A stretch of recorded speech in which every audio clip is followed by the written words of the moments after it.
Тағдыр тәлкегі. Бәкен қариямен ана бір жылдарда танысқан едім. Ентіге басып көпеге енген қарттың кеудесіндегі орден, медальдары сыңғыр-сыңғыр етіп өзіне назар аудартты. Балалардың көліктері босамай, әйтеуір үлгірдім-ау, тәуба, деді қарт ентігін басып отырғаннан кейін. Таңның атысы, күннің батысы, тірліктері бір бетпейді. Әңгімесінен, жүріс-тұрысынан қазақы қалып аңғарылады. Ешкімді жатсынбай, балам, қалқам, шырағым деп отырған қария, ширақ қимылмен сөмкесін ашып, үстелге дәм қоя бастады. Келіңдер, шай-пай ішіп алайық деп, шайға шақырды.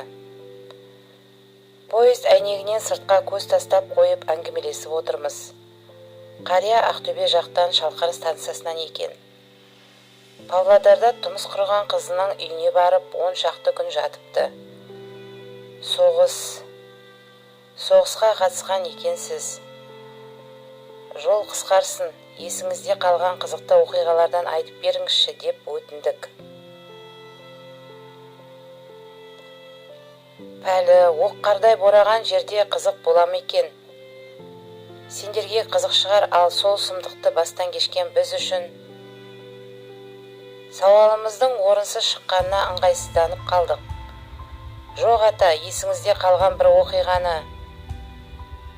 Солай демейсің бе? Көріңде өкіргір Гитлердің салған ойраны сұмдық болды ғой. Небір өрімдей сұлу боздақтар қыршын кетті. Суға батты, оққа ұшты. Бір шұңқырда аспанда ұшқан самолеттен қорғанып отырған бір топ жастың үстіне снаряд түсіп, күл-талқан болғандарында көз көрді. Кейін сол жігіттерді жерлегенде қайсының қолы, қайсының аяғы екенін біле алмай, әйтеуір бәрін бір жерге жерледік. Бәрі қазақ еді. Қарттың көзі жасаурап, бір ауық үнсіз қалды. Әлден соң соғыстың басынан аяғына дейін қатысып, Берлинге дейін барған мына аталарың. Сондағы мені ажалдан алып қалған бір оқиғаны айтайын. Мені тағдырдың тәлкегіне салған оқиға болды. Бұл. Алланың құдіреті шексіз ғой. Қош, Герман үкіметі 1941-дің 22 маусымында Советке қарсы соғыс ашты. Сол жылы маусымда 18-де болдым. Ауылдан ұзақ шықпаған, ештеңе көрмеген, әлі оң солымызды тани қоймаған көгерік едік. Содан біздің ауылдан бірдеңе 67 боз балаға военкоматтан шақырту келді. 2 күннен соң майданға тартқан эшелонға отырдық. Әуелде аз уақыт әскер ойынында болдық. Дайындалдық, мылтық атуды үйрендік. Мен санитар болдым. Ұрыс болып жатқан жерден жаралыларды плащ палаткаға салып, блиндажға әкеп дәрігерге тапсырып, қайта жан ұшырамыз. Бірде Қара теңіз Севастополь маңында кескілескен қатты шайқас болды. Көкте атыс, жерде атыс, теңізде атыс, борқ-сарқ, көк түтін, екі жақтың зеңбірек күрсілі, төніп келген жау самолеті, жер мен көк қосылып кетіп, бір қазанда қайнап жатқандай болды. Бізге берілген тапсырма теңіз жиегіндегі Н төбешігін жаудан тартып алып, аптыққан дұшпанның бетін қайтару, жаңа күш келгенше ұстап тұру. Бұл қара күз, қазан айының аяқ шені болатын, ұмытпасам. Хош, сонымен азаннан басталған атыс шабыс екіндіге дейін созылды. Н төбешігінде алынды деген хабар жетті. Алдыңғы жақтан. Енді ұстап тұру керек. Төбешіктің стратегиялық мәнзұр болғанын кейін естідік. Сонымен жау шегінді. Әйтсе де қауіп жоқ емес, қансыраған ашулы төбет секілді өздері. Әлсін оқ боратып күштерінің сарқылмағанын көрсетіп қояды. Қасымдағы Сергей деген орыс жігіті екеуміз бір еңбектеп, бір тұрып, ұрыс болып өткен жерге жақындап келеміз. Окопқа екі жаралы жауынгерді жатқызып кеткен едік. Бір төмпектің үстіне шыға бердік. 10-15 қадамда жерде әлде бір құрылыс па, кеме тоқтайтын орын ба, біле алмадым. Ерсілі-қарсылы темірлері, іші қуыс құбырлары бар, биік зәулім бірдеңе екені көзге шалынғанды. Ендігі есіл-дертіміз оқ толас тапқанша соған жетіп алу. Бірақ бас көтертпеген оқ сәлден кейін қайта бұрады. Төмпектің үстіндегі бір топ қурайды паналап, жерге жабыса түстік. Оқ жан-жағымыздан зу-зу етеді. Дәл сол сәтте зеңбіректер де гүрсілдеп берді. Басымды бір көтергенде Сергейдің ышқына аударылып түскенін көріп қалдым. Оған ұмтыла берем дегенімше болған жоқ, бір жойқын күш денемді бөлшектеп, биікке лақтырғанын сездім. Көз алдым тұманданып қап-қара болып кетті. Әп сәтте аспанға қарай ұшып бара жаттым. Еш жерімді ауырсынғаным да жоқ. Қанша уақыт өткенін білмеймін. Бір мезетте көзімді ашсам, биікте теңселіп тұрған әлде бір құбырдың басында әлденеге қыстырылып ілулі тұрмын. Оң қолым сырқырайды. Оқ шынтақ тұсын жырып өткен. Сүйегім аман секілді. Құбыр биік болғанда секіріп түсу мүмкін емес. Қорыққанымнан денем қалтырады. Маңай тым-тырыс. Әлгіндегі айқай сүрең зуылдаған оқтың бірінің де даусы естілмейді. О, қасқа деп қайран қалдым. Төменге көз салсам қара қошқыл түтін. Көшкен бұлттай жөңкіле шегініп бара жатқан жау танкілері. Санамды найзағай осқылап өткендей болды. Сөйтсем құлағым тарс бітіпті. Басқа зақым келген ғой. Әлде ми шайқалды ма? Ештеңе естімей тұрғаным содан екен. Қойш әйтеуір жан аман тым сырап құбырдың ішіне енуге тырыстым. Басымды әрең бұрып арт жағыма қарасам, менің астымда теңіз суы қап-қара сиядай болып толқып жатыр екен. Алла сақтай көр деп жалбарындым. Терең судан қатты қорқатыным болушы еді. Өйткені жүзе білмеймін. Қанша уақыт арпалысқаным есімде жоқ.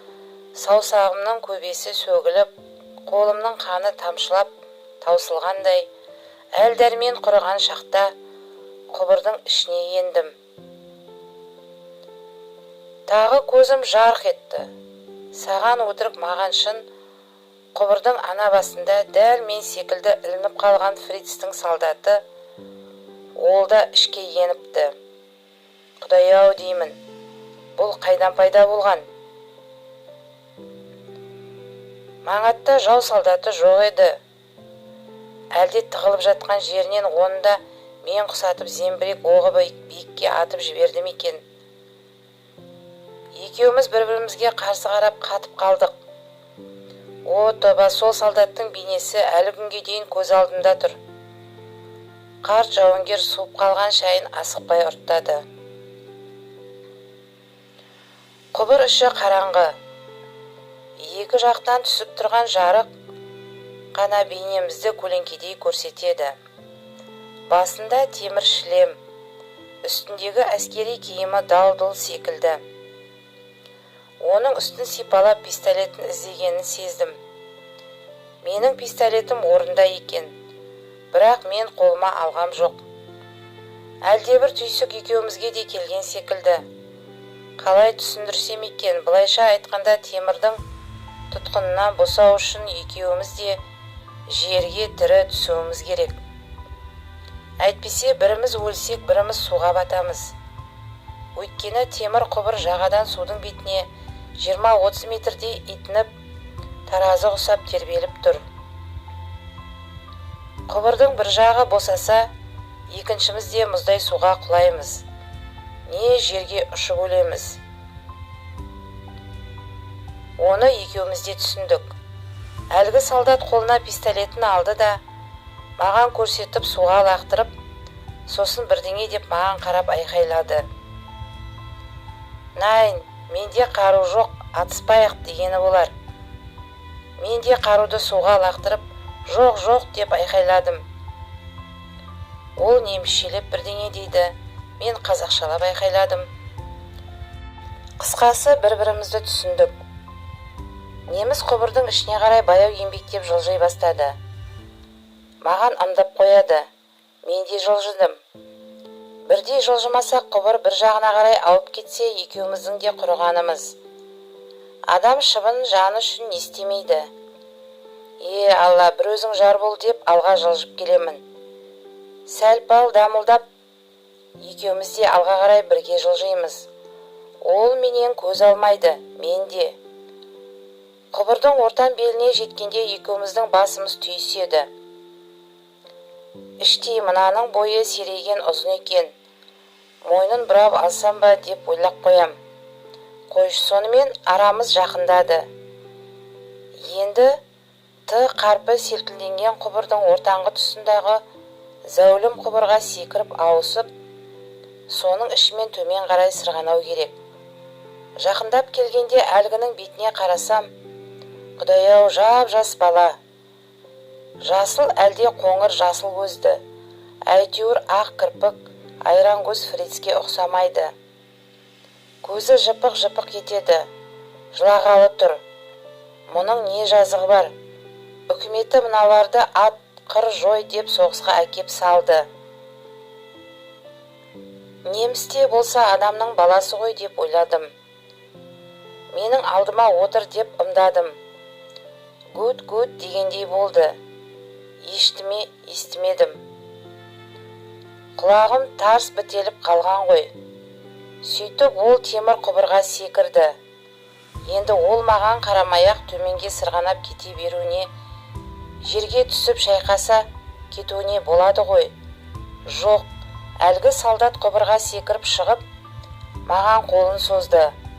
Абайла дегендей аузын қимылдатты. Екеуміз таудан шана тепкен балалар құсап, ол менің алдымда, мен оның артында, әлгі қуыс құбырдың ішімен жерге қарай сырғанадық. Жарты сағат жылжыдық па білмеймін, әйтеуір әупірімнен жерге жеттік. Пәлесін қарашы, бірден шығып кетпей, құбырдан басын қылтитып шығарып, төңіректі шолды. Маңайда ешкім жоқ дегендей басын шайқады. Екеуміз де сыртқа шықтық. Маған жараланған мойнын қолын көрсетті. Қаны қабыршақтанып қатып қалыпты. Менің де қолымның қаны қата бастапты. Жан-жанымызға қарасақ, соғыс жоқ. Екеумізді ғана қалдырып бәрі бір жаққа ауа көшіп сол жаққа соғысып жатқан тәрізді. Енді менің құлағым там-тұмдап ашыла бастады. Әлгінің маған қарап бірдеңе деп бұлдырлағанын шала-бұла естідім. Енді екеуміздің де бір-бірімізге қастық істей алмайтынымызды бір түйсікпен сездік. Өзіне анықтап қарадым. Расында ақ кірпік немісіңе ұқсамайды. Әлде поляк, әлде румын. Гитлер бізге соғыс ашардың алдында көп елді жаулап алыпты. Жастарын соғысқа салыпты деп политруктың айтқаны барды. Сол елдердің бірінің баласы ма, кім біліпті. Сонымен әлгінің ымдауымен бір-бірімізге арқамызды беріп, теріс қарадық та екеуміз екі бағытқа бет алдық. Бұл ымырт қоюланған кез еді. Өзім әбден жаурадым. Миым мең-зең, қолымның жарасы да сыздайды. Жаралы қолымды асып алып жүріп келем. жүріп келем, ешкім жоқ. Айналдырған 2-3 сағаттың ішінде бәрі тып-типыл болғандай. Бір кезде орманға келіп кірдім.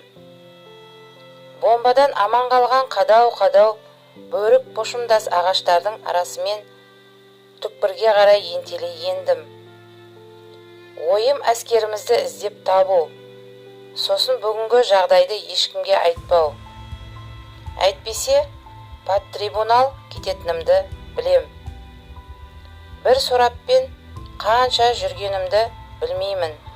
Бір заматта көзіме жылтыраған от шалынды. Жаурағанымды, қарнымның ашқанын шындап сезіндім.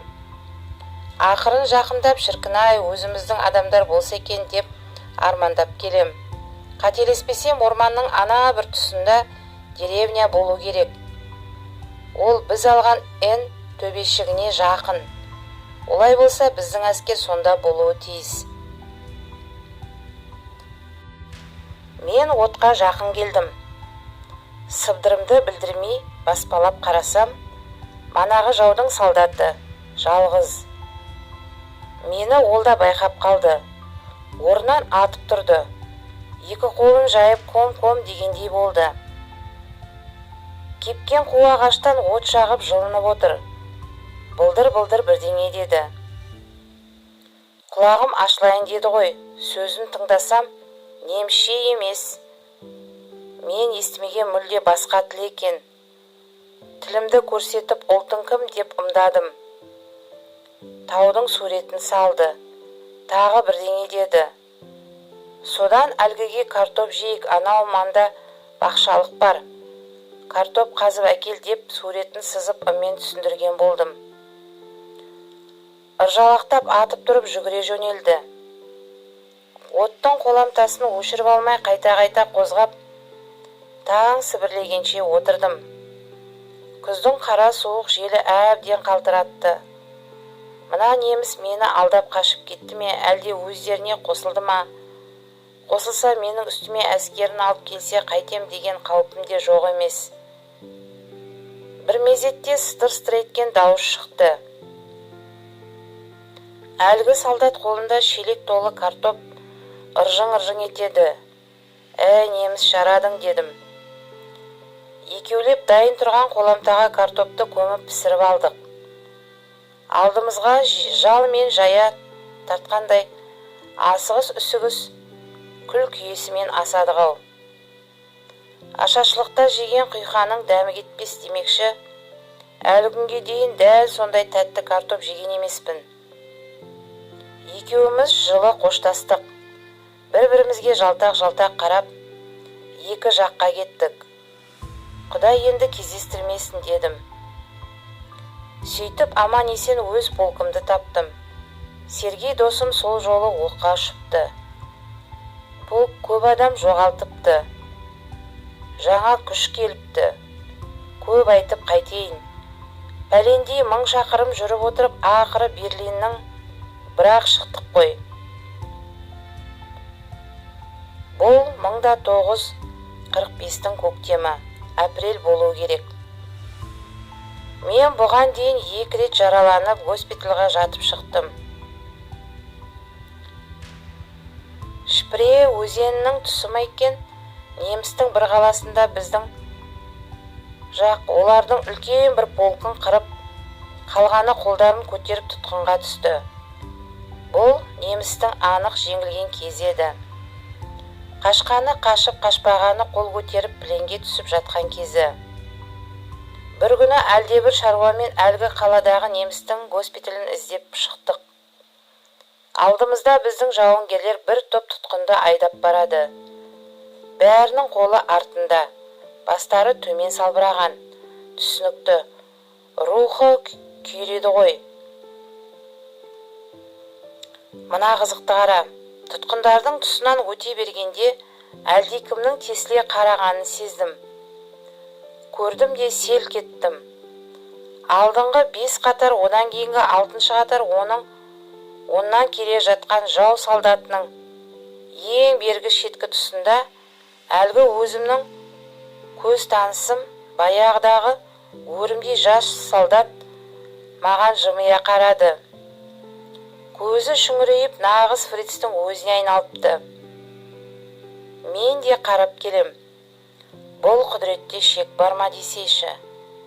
Құдай-ау, жан алысып, жан беріскен сұмдық шайқастың ішінде кездесіп, одан бір-бірімізді төтелеп келген ажалдан алып шығып, одан бірге дәм татысып, екі жаққа кеткен бір-біріне жау екі елдің солдаты арада 2-3 жыл өткізіп мынадай жағдайда кездесеміз деген, мұндай жағдай еш жерде болған жоқ шығар. Қарт күрсініп төмен қарады. Содан ата, тұтқындарды атты ма біздің жақ? Көз танысыңыз тірі қалды ма екен? Әлгілерді әкеткен жақтан болжап, соңдарынан барсам ба, бір дерегім білсем бе, деп бір ойладым. Бірақ қорықтым. Кім біледі? Онда жау солдатын аман жіберу түгілі шабуылға шыққанда бұғып қалсаң бітті, атып жібереді. Ал тұтқынға түскендерді біздің жақ атқан жоқ. Кейін елдеріне қайтарды деп естідік. Дәм тұзы таусылмаса еліне жеткен болар. Қазір мүмкін тіріде болар. Тірі болса, ол да сол бір оқиғаны есіне алатын шығар, кім біліпті. 40 жыл қырғын болса да ажалды өледі деген. Тағдырдың оғы туралап келмесе, ажал шіркінде сенен адасып қалады екен. Әйтеуір бұл күнге де аман жеттік, деп қария ауыр күрсінді. Әлден соң, міне сен сұраған соғыстағы қызық оқиға осы. Бірақ мұны ешкімге айтқан емеспін. Қорықтым, деп әңгімесін аяқтады.